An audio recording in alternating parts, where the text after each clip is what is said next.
Hi friends, Telangana DSC social inter content video ఇది. Geography పటాల అధ్యయనం inter content. So ఈరోజు నుండి సిలబస్ ప్రకారం ఇస్తున్నాను. సో పటాల అధ్యయనంకి ఎక్స్టెండెడ్ ఇన్ఫర్మేషన్ ఇంటర్కి సంబంధించి. సో ఎవరైనా టెస్ట్ సిరీస్ రాయాలి అనుకుంటే సోషల్కి సంబంధించి కింద డిస్క్రిప్షన్లో యాప్ లింక్ ఉంటుంది. సో స్టోర్లోకి వెళ్తే మీకు 8 టెస్టులు ఫ్రీగా ఉంటాయి ఫ్రెండ్స్. అవి రాసి సో టెక్స్ట్ బుక్లో లైన్ టు లైన్ కవర్ అవుతుందేమో చెక్ చేసి చూడండి ఫ్రెండ్స్. దాదాపు ప్రతి లైన్ని నేను ఎంసీక్యూ రూపంలో ఇవ్వడం జరిగింది, మల్టిపుల్ చాయిస్ క్వశ్చన్ రూపంలో. సో అలా ఇవ్వలేని వాటిని ఇవి కూడా చదవండి అని హెడ్డింగ్ పెట్టి ఇవ్వడం జరిగింది. సో చూడండి ఫ్రెండ్స్, చాలా తక్కువ రేట్కే అందుబాటులో ఉంది టెస్ట్ సిరీస్. విస్తరణ మానచిత్రాలు నిర్వచనం. సో ఇది English version and Telugu version కొంత డిఫరెంట్గా ఉంది. సో కొన్ని పదాలని డైరెక్ట్గా ఇంగ్లీష్లోనే ఇవ్వడం జరిగింది. సో కొన్ని పదాలని మిస్ చేయడం కూడా జరిగింది. సో తెలుగు దాంట్లో సో సాధ్యమైనంత వరకు అర్థమయ్యేలా ఇవ్వడం జరిగింది. సో చూద్దాం. పటం లేదా మ్యాప్ అనేది కొన్ని పాయింట్లు, లైనులు మరియు ప్రాంతం యొక్క సమన్వయ వ్యవస్థ సూచనతో వాటి ప్రాదేశికేతర లక్షణాల స్థానం ద్వారా నిర్వచించబడతాయి. మ్యాప్ లేదా పటం అనేది భూమి యొక్క సాంప్రదాయక ప్రాతినిధ్యం, మొత్తం లేదా దాని భాగం. మ్యాప్ అనేది ఒక చదునైన ఉపరితలంపై కొలవడానికి ఉపయోగించే సాధనం. పటాలు ప్రపంచాన్ని పాయింట్లు, పంక్తులు, ప్రాంతాన్ని వివిధ రకాలైన దృశ్య మాధ్యమాల ద్వారా వాటి యొక్క పరిమాణం, విలువ, ఆకృతి లేదా నమూనా, రంగు, ఆకారం, ప్రాంతాలకు తగ్గించాయి. ప్రపంచాన్ని, ప్రాంతాన్ని పటాలు తగ్గించాయి. ఒక సన్నటి గీత మందపాటి గీత కంటే భిన్నమైన దాన్ని సూచిస్తుంది. పటం లేదా మ్యాప్ అనేది భౌగోళిక శాస్త్రవేత్త ఉపయోగించే ప్రాథమిక సాధనం. పటాలతో దాదాపు ఏ రకమైన దృగ్విషయాల యొక్క ప్రాదేశిక పంపిణీని అయినా, అంటే భౌగోళిక నమూనాని వివరించవచ్చు. పటాలు సమాచార సంపదను అందిస్తాయి, ఇన్ఫర్మేషన్ని అందిస్తాయి. పటాల్ని రూపొందించడానికి సేకరించిన సమాచారాన్ని ప్రాదేశిక డేటా అని అంటారు. స్థానాన్ని కలిగి ఉన్న ఏదైనా వస్తువు లేదా లక్షణాన్ని ప్రాదేశిక డేటాగా పరిగణించవచ్చు. పటాలు 2 రకాల డేటాను వర్ణించగలవు. గుణాత్మక పటం దత్తాంశాల నాణ్యత రూపంలో ఉంటుంది. ఒక ప్రాంతాన్ని ఆక్రమించే వృక్ష సంపద వంటి విషయం యొక్క ఉనికిని లేదా అది లేకపోవడాన్ని పటాలలో తెలియజేసేది గుణాత్మక పటం. ఇది దత్తాంశాల నాణ్యత రూపంలో ఉంటుంది. పరిమాణాత్మక పటం డేటా సంఖ్య విలువగా వ్యక్తీకరించబడింది. ఉదాహరణ, ఎత్తు మీటర్లలో లేదా ఉష్ణోగ్రత డిగ్రీల సెల్సియస్లో తెలియజేస్తుంది. సో పరిమాణాత్మక పటం డేటా సంఖ్య విలువగా వ్యక్తీకరించబడుతుంది. గుణాత్మక పటం దత్తాంశాల నాణ్యత రూపంలో ఉంటుంది. చాలా భిన్నమైన ప్రయోజనాలకు ఉపయోగపడే పలు రకాల పటాలు ఉన్నాయి. పటాలు అనేది భూమి యొక్క సాంప్రదాయిక ప్రాతినిధ్యం. ఒక చదునైన ఉపరితలంపై కొలవడానికి ఉపయోగపడే సాధనం పటం. దాని ఉపరితలంపై స్కేలు ద్వారా నిర్మించబడుతుంది. సాధారణంగా పటాల్ని 2 రకాలుగా విభజించవచ్చు. పెద్ద స్కేల్ పటాలు, చిన్న స్కేల్ పటాలు. పెద్ద స్కేల్ పటాలు లార్జ్ స్కేల్ మ్యాప్స్. పెద్ద స్కేల్ పటాలు ఒక చిన్న ప్రాంతాన్ని మరింత పెద్దగా వివరంగా చూపుతాయి. పెద్ద స్కేల్ మ్యాప్స్ చిన్న ప్రాంతాన్ని పెద్దగా వివరంగా చూపుతాయి. ఉదాహరణకి టోపోగ్రాఫిక్ మ్యాప్. టోపోగ్రాఫిక్ మ్యాప్ అనేది పెద్ద స్కేల్ పటానికి ఉదాహరణ. టోపోగ్రాఫిక్ మ్యాప్ని ఈ విధంగా స్కేల్పై చూపించవచ్చు. 1:250,000, 1:50,000 అండ్ 1:25,000. నగరాలు, పట్టణాలు, గ్రామాల వివరాల్ని ఈ విధంగా స్కేలుపై తయారు చేయవచ్చు. 1:4,000, 1:2,000 అండ్ 1:500. స్కేలు 1 సెంటీమీటర్ 50 మీటర్స్ లేదా 1 కిలోమీటర్గా తయారు చేయొచ్చు. చిన్న scale maps, small scale maps. ఈ తరహా చిన్న పటాలు పెద్ద ప్రాంతాన్ని తక్కువ వివరంగా చూపిస్తాయి. అవి గోడ పటాలు లేదా అట్లాస్ పటాలు. ఇవి చిన్న స్కేల్ మ్యాప్స్. అవి పర్వతాలు, పీఠభూములు, ఖండాలు, దేశాలు వంటి ముఖ్యమైన లక్షణాల్ని చూపుతాయి. స్కేల్ 1 సెంటీమీటర్ 100 కిలోమీటర్లో ఉండొచ్చు. సో పెద్ద స్కేల్ మ్యాప్స్, చిన్న స్కేల్ మ్యాప్స్. చిన్న ప్రాంతాన్ని మరింత పెద్దగా వివరంగా చూపేవి పెద్ద స్కేల్ మ్యాప్స్, పెద్ద ప్రాంతాన్ని తక్కువ వివరంగా చూపేవి చిన్న స్కేల్ మ్యాప్స్. పెద్ద స్కేల్ మ్యాప్స్కి ఉదాహరణ టోపోగ్రాఫిక్ మ్యాప్స్.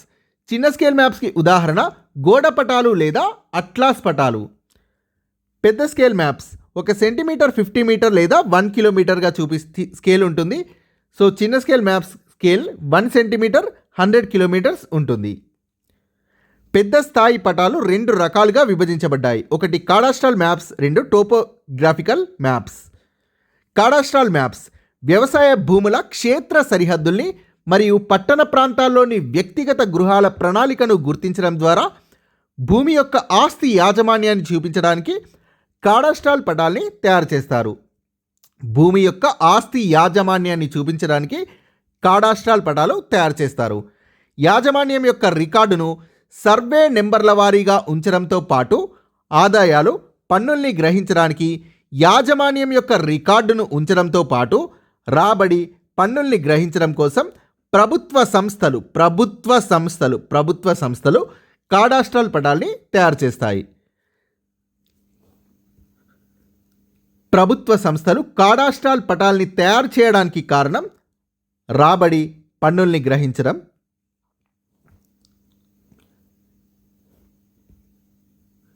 యాజమాన్యం యొక్క రికార్డును సర్వే నెంబర్ల వారీగా ఉంచడం మరియు ఆదాయాలు, పన్నుల్ని గ్రహించడానికి యాజమాన్యం యొక్క రికార్డుని ఉంచడం. ఈ పటాలు అంటే కాడాస్ట్రల్ పటాలు 1:4000 స్కేల్ వద్ద గ్రామాల కాడాస్ట్రల్ మ్యాప్స్, 1:2000 మరియు అంతకంటే పెద్ద స్కేల్ వద్ద నగరం ప్రణాళికలు వంటి చాలా పెద్ద స్థాయిలో డ్రా చేయబడతాయి, అంటే గీయబడతాయి. So cadastral maps inter English medium ప్రకారం, సో తెలుగు మీడియం బుక్లో 1:4000 వద్ద గ్రామాల కాడాస్ట్రల్ మ్యాప్స్, 1:2000 మరియు అంతకంటే పెద్ద స్కేల్ వద్ద నగర ప్రణాళికలు అని ఇచ్చారు. సో ఇంటర్ ఇంగ్లీష్ మీడియంలో గ్రామ పటాలు 1:4000, నగర ప్రణాళికలు లేదా జోనల్ ప్రణాళిక 1:2000, ఇంటి ప్రణాళిక అని ఇచ్చారు ఇంగ్లీష్ మీడియంలో. సో ఇది 1:500 స్కేల్ అనేది కాడాస్ట్రల్ మ్యాప్స్లో. స్థలాకృతి పటాలు కూడా చాలా పెద్ద స్థాయిలో తయారు చేయబడతాయి. స్థలాకృతి పటాలు ఖచ్చితమైన సర్వేలపై ఆధారపడి ఉంటాయి. ప్రపంచంలోని దాదాపు అన్ని దేశాల జాతీయ మ్యాపింగ్ ఏజెన్సీలచే ఇవి తయారు చేయబడ్డ పటాల శ్రేణి రూపంలో ఉంటాయి. సో ప్రపంచంలోని దాదాపు అన్ని దేశాల జాతీయ మ్యాపింగ్ ఏజెన్సీలచే తయారు చేయబడిన పటాల శ్రేణి రూపంలో స్థలాకృతి పటాలు తయారు చేయబడతాయి. ఉదాహరణకు సర్వే ఆఫ్ ఇండియా మొత్తం దేశం యొక్క స్థలాకృతి మ్యాపింగ్ని 1:250,000, 1:50,000 మరియు 1:25,000 స్కేల్లో చేపట్టింది. సో ఇవి చాలా పెద్ద స్థాయిలో తయారు చేయబడతాయి స్థలాకృతి పటాలు. నైసర్గికం, పారుదల, వ్యవసాయ భూమి, అటవీ స్థావరాలు, కమ్యూనికేషన్ మార్గాలు, పాఠశాలల స్థానం, పోస్టాఫీసులు, ఇతర సేవలు, సౌకర్యాలు వంటి స్థలాకృతి వివరాల్ని చూపించడానికి ఈ పటాలు ఏకరీతి రంగులు చిహ్నాల్ని అనుసరిస్తాయి. ఈ పటాలు అంటే స్థలాకృతి పటాలు. చిన్న తరహా పటాలు పెద్ద ప్రాంతాల్ని తక్కువ వివరంగా చూపడానికి చిన్న తరహా పటాల్ని గీస్తారు. ఉదాహరణకి అట్లాస్ పటాలు, గోడ పటాలు మొదలైనవి. ఇవి పర్వతాలు, పీఠభూములు, ఖండాలు, దేశాలు వంటి ముఖ్య లక్షణాల్ని చూపుతాయి. స్కేల్ 1 సెంటీమీటర్ 100 కిలోమీటర్ కూడా ఉండొచ్చు. చిన్న స్థాయి పటాలు ఈ విధంగా విభజించబడ్డాయి. వాల్ మ్యాప్స్ అంటే గోడకు వేసే పటాలు, 2 అట్లాస్ మ్యాప్స్. గోడ పటాలు లేదా వాల్ మ్యాప్స్. ఈ పటాలు సాధారణంగా పెద్ద సైజు కాగితంపై లేదా తరగతి గదులు లేదా ఉపన్యాస మందిరాల్లో ఉపయోగించడానికి ప్లాస్టిక్ బేస్పై గీస్తారు. గోడ పటాల స్థాయి సాధారణంగా స్థలాకృతి పటాల స్థాయి కంటే చిన్నది, కానీ అట్లాస్ పటాల కంటే పెద్దది. గోడ పటాల స్థాయి అట్లాస్ పటాల కంటే పెద్దది, స్థలాకృతి పటాల స్థాయి కంటే చిన్నది. Atlas maps. అట్లాస్ పటాలు చాలా చిన్న తరహా పటాలు. ఈ పటాలు చాలా పెద్ద ప్రాంతాల్ని సూచిస్తాయి మరియు భౌతిక లేదా సాంస్కృతిక లక్షణాల యొక్క అత్యంత సాధారణీకరించిన చిత్రాన్ని ప్రదర్శిస్తాయి. అట్లాస్ పటాలు స్థానం, ఉపశమనం, పారుదల, వాతావరణం, వృక్ష సంపద, నగరాలు, పట్టణాల పంపిణీ, జనాభా, పరిశ్రమల స్థానం, రవాణా నెట్వర్క్ వ్యవస్థ, పర్యాటక, వారసత్వ ప్రదేశాలు మొదలైన వాటికి సంబంధించిన సాధారణ సమాచారం యొక్క సంపదను అందిస్తుంది. అట్లాస్ పటాలు. విస్తృతంగా వాటి పనితీరు ఆధారంగా పటాల్ని భౌతిక మరియు సాంస్కృతిక పటాలుగా వర్గీకరించవచ్చు. భౌతిక పటాలు ఉపశమనం, భూగర్భ శాస్త్రం, నేలలు, పారుదల, వాతావరణ అంశాలు, వాతావరణం, వృక్ష సంపద మొదలైన సహజ లక్షణాలని చూపిస్తాయి భౌతిక పటాలు. సాంస్కృతిక పటాలు ఇవి మానవ నిర్మిత లక్షణాలని చూపిస్తాయి. సాంస్కృతిక పటాలు. సాంస్కృతిక పటాల్లో ఉన్నవి జనాభా పంపిణీ, పెరుగుదల, లింగం, వయస్సు, సామాజిక మతపరమైన కూర్పు, అక్షరాస్యత, విద్యా సాధన స్థాయిలు, వృత్తిపరమైన నిర్మాణం, స్థావరాల స్థానం, సౌకర్యాలు, సేవలు, రవాణా మార్గాలు, ఉత్పత్తి, పంపిణీ, ప్రవాహాన్ని చూపించే పలు పటాలు సాంస్కృతిక పటాల్లో ఉన్నాయి. సో మళ్ళీ చూద్దాం. సాంస్కృతిక పటాలు చూపించేవి జనాభా పంపిణీ, జనాభా పెరుగుదల, లింగం, వయస్సు, సామాజిక మతపరమైన కూర్పు, అక్షరాస్యత, విద్యా సాధన స్థాయిలు, వృత్తిపరమైన నిర్మాణం, స్థావరాల స్థానం, సౌకర్యాలు, సేవలు, రవాణా మార్గాలు, ఉత్పత్తి, పంపిణీ మరియు ప్రవాహం. సో ఇవన్నీ సాంస్కృతిక పటాలు చూపించేవి. కమ్యూనికేషన్ మ్యాప్ లేదా ట్రాన్స్పోర్టేషన్ మ్యాప్. మ్యాప్ ఒక అంశం లేదా లక్షణం మాత్రమే చూపించినప్పుడు దానికి కంటెంట్ పేరు పెట్టబడింది. ఉదాహరణకు కమ్యూనికేషన్ మార్గాలు, రోడ్లు, రైల్వేలు, వాయు మార్గాలు మొదలైనవి మాత్రమే చూపిస్తే దాన్ని కమ్యూనికేషన్ మ్యాప్ అని అంటారు.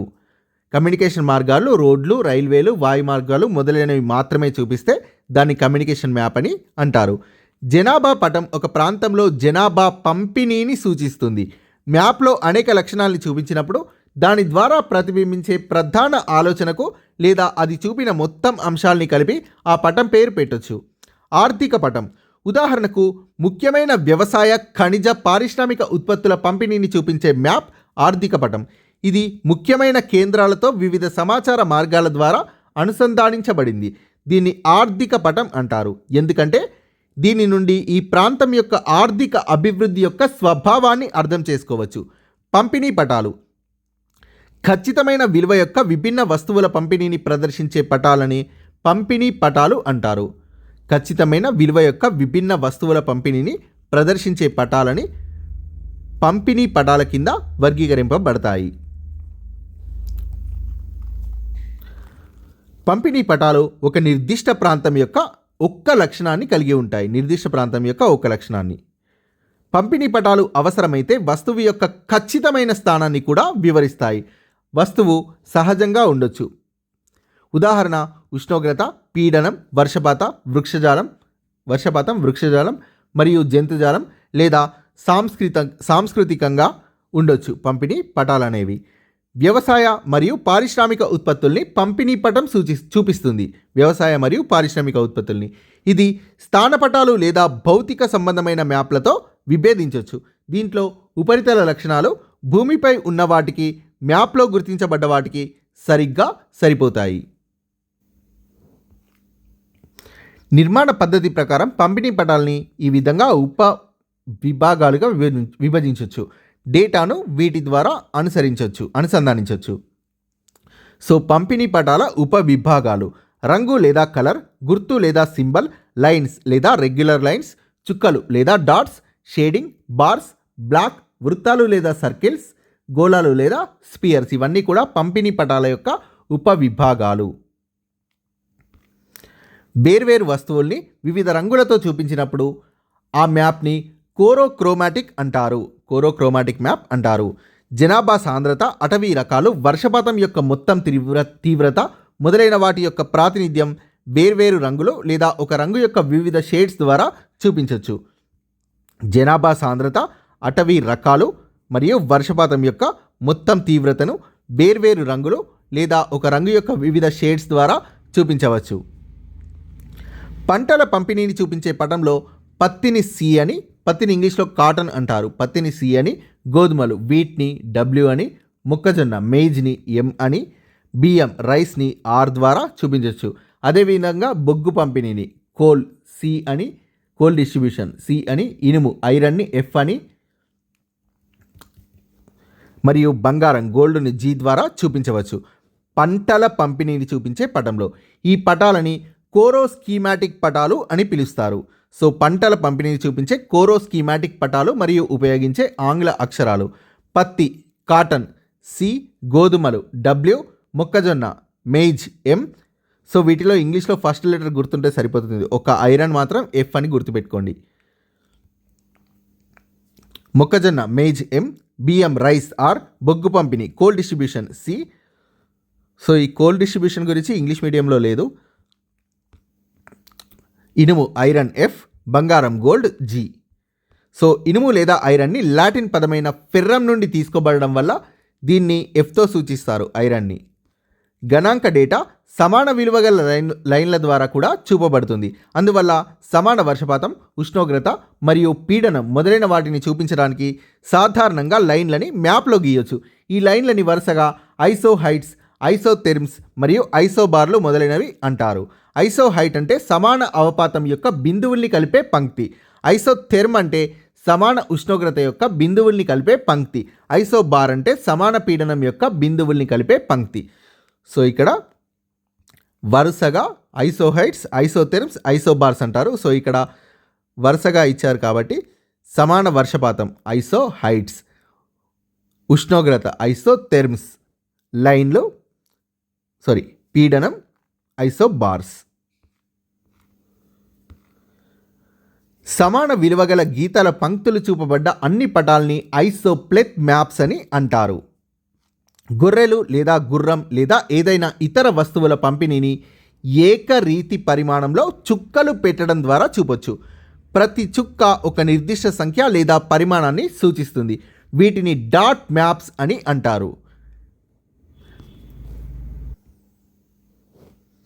అదేవిధంగా జనాభా యొక్క వివిధ సాంద్రత, పరిశ్రమలకు స్థానకారకం, అటవీ రకాలు మొదలైన వాటిని చూపించడానికి క్షితిజ సమాంతర నిలువు, వాలుగా ఉండే పంక్తుల ద్వారా లేదా గళ్ళ రూపాల్లో వేర్వేరు షేడింగ్ని అవలంబించవచ్చు.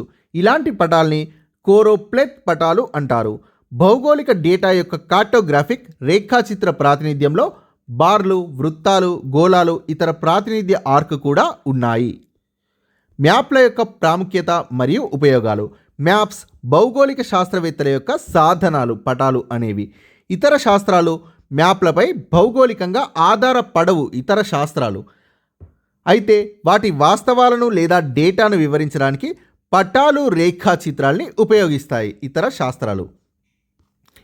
అన్ని శాస్త్రాలు భూగోళ శాస్త్రంతో ప్రత్యక్షంగా లేదా పరోక్షంగా అనుసంధానించబడడం వల్ల అన్ని రకాల పటాలు ఒక కోణంలో లేదా మరొక కోణంలో భౌగోళికంగా పరిగణించబడతాయి. అన్ని రకాల పటాలు కూడా భౌగోళికంగా పరిగణించబడతాయి. ఎందుకంటే అవి భూగోళ శాస్త్రంతో ప్రత్యక్షంగా లేదా పరోక్షంగా అనుసంధానించబడతాయి కాబట్టి. ఏ వ్యక్తి అయినా ప్రపంచవ్యాప్తంగా విషయాల గురించి వ్యక్తిగత పరిశీలన కలిగి ఉండడం అనేది చాలా కష్టం. పుస్తకాల్లా కాకుండా పటాలు కూడా భూమికి సంబంధించిన వివిధ వాస్తవాల రికార్డులు. కానీ సో ఈ లైన్ నాకు అర్థం కాలేదు, సో అందుకే ఇది నేను చదవట్లేదు. ఎన్సీఈఆర్టీ నుంచి, so physical geography, NCERT physical geography work book నుంచి, సో బేస్డ్ ఆన్ ఆ బుక్ అనమాట. ఎన్సీఆర్టీ నుంచి తీసుకున్నారు ఈ లెసన్ని. సో మన స్టేట్ బుక్స్లో. సో నేను ఎన్సీఆర్టీ బుక్ డౌన్లోడ్ చేశాను. సో నేను చదివిన తర్వాత మళ్ళీ ఎక్స్ప్లెయిన్ చేస్తాను ఫ్రెండ్స్. ఇది కొన్ని పాయింట్స్ అనేవి మళ్ళీ ఎక్స్ప్లెయిన్ చేస్తాను. సో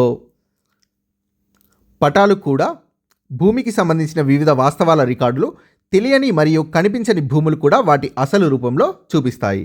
ఉదాహరణకు వివిధ పరిమాణాల పట్టణాలతో కూడిన జనాభా పటం గ్రామీణ, పట్టణ ప్రాంతాల్లో మనిషి పంపిణీకి సంబంధించిన వాస్తవిక డేటాను మనకు పరిచయం చేయడమే కాక వారి కారణ సంబంధాన్ని కూడా తెలియజేస్తుంది. జనాభా పటం వివిధ పరిమాణాల పట్టణాలతో కూడిన జనాభా పటం. మంచి పటాలు దాని నిజమైన దృక్పథంలో సమాచార సంపదను మనకు అందిస్తాయి. స్థలాకృతి పటాల సాయంతో ఒక దేశం యొక్క ప్రాంతీయ భౌగోళికతను క్రమ పద్ధతిలో వివరించవచ్చు. స్థలాకృతి పటాల సాయంతో, పటాలు మరియు రేఖాచిత్రాల సాయంతో చాలా క్లిష్టమైన భూస్వరూపాల్ని సరళీకృత పద్ధతిలో వివరించవచ్చు. అందువల్ల కొన్ని విద్యా ప్రయోజనాల పటాలు చాలా అవసరం. వ్యక్తిగత పరిశీలన కోసం పటాలు భౌగోళిక శాస్త్రవేత్తలకు మాత్రమే కాకుండా ఇతర వ్యక్తులకు కూడా నిజమైన మార్గదర్శకాలు. అవి ప్రయాణికులకు, పర్యాటకులకు ఉపయోగపడతాయి. ఇతర స్థానిక పేర్ల నుంచి దాని గురించి ఆరా తీయాల్సిన అవసరం లేకుండా వారు తమ గమ్యస్థానానికి మార్గనిర్దేశం చేయవచ్చు. సముద్రం లేదా వాయు వినియోగం కోసం నావిగేషన్ చార్టుల యొక్క ప్రాముఖ్యతని పేర్కొనాల్సిన అవసరం లేదు. సో సముద్రం లేదా వాయు వినియోగం కోసం నావిగేషనల్ చార్ట్స్ చాలా ఫేమస్. సైనిక కార్యకలాపాల్లో స్థలాకృతి పటాలు లేదా సంక్షిప్తంగా టోపో షీట్లు పటాల సేవలు అని చెప్పడం అతిశయోక్తి కాదు. సో సైనిక కార్యకలాపాల్లో స్థలాకృతి పటాలు లేదా టోపో షీట్స్ అనేవి చాలా ఇంపార్టెంట్. కార్యకలాపాల సమయంలో పటాలు వివిధ మార్గాలు శత్రుస్థానాల్ని సూచించడం ద్వారా చాలా సాయం చేస్తాయి. అందువల్ల యుద్ధ సమయంలో స్థలాకృతి పటాలు ప్రజల ఉపయోగం పరిమితం చేయబడింది. సో యుద్ధం సమయంలో స్థలాకృతి పటాల్ని అందకుండా చూస్తారు. సో వీటి యొక్క యూసేజ్ అనేది పరిమితం, రెడ్యూస్ చేస్తారు. వ్యాపారవేత్తలు, పారిశ్రామికవేత్తలు, కర్మాగారాలు, వర్క్షాప్ల నిర్వాహకులకు కూడా పటాలు అనేవి అవసరం. ప్రొడక్షన్పై ఒక చూపు వేయడం ద్వారా పత్తి మిల్లు నిర్వాహకుడు రోజువారీ ఉత్పత్తి డేటా యొక్క సుదీర్ఘ జాబితాకి వెళ్ళడంలో ఇబ్బంది పడకుండా అతడి ఉత్పత్తి పడిపోతుందా లేదా పెరుగుతుందో పెరుగుతుందో ఒకేసారి అర్థం చేసుకోవచ్చు. సో ఉత్పత్తి అనేది పడిపోతుందా పెరుగుతుందా అనేది ఒకేసారి అర్థం చేసుకోవచ్చు, తదుపరి చర్య తీసుకోవచ్చు. పరిపాలనా ప్రయోజనాల కోసం ప్రభుత్వానికి పట్టాలు అవసరం లేదు. అంతేకాకుండా ఒక దేశం యొక్క సహజ వనరుల ప్రణాళిక పరిరక్షణకు పటాలు ఉపయోగపడతాయి. ముగింపులో ఫైనల్గా చెప్పాలంటే మ్యాప్ అనేది సాధారణంగా వ్యక్తులకు, ప్రత్యేకించి ప్రభుత్వానికి మార్గదర్శి, సహాయంగా ఉన్నప్పటికీ ఇది భౌగోళిక శాస్త్రవేత్తల యొక్క సంక్షిప్త లిపి. సంక్షిప్తం అంటే చాలా ఇంపార్టెంట్ అని, ముఖ్యమైనది అని అర్థం.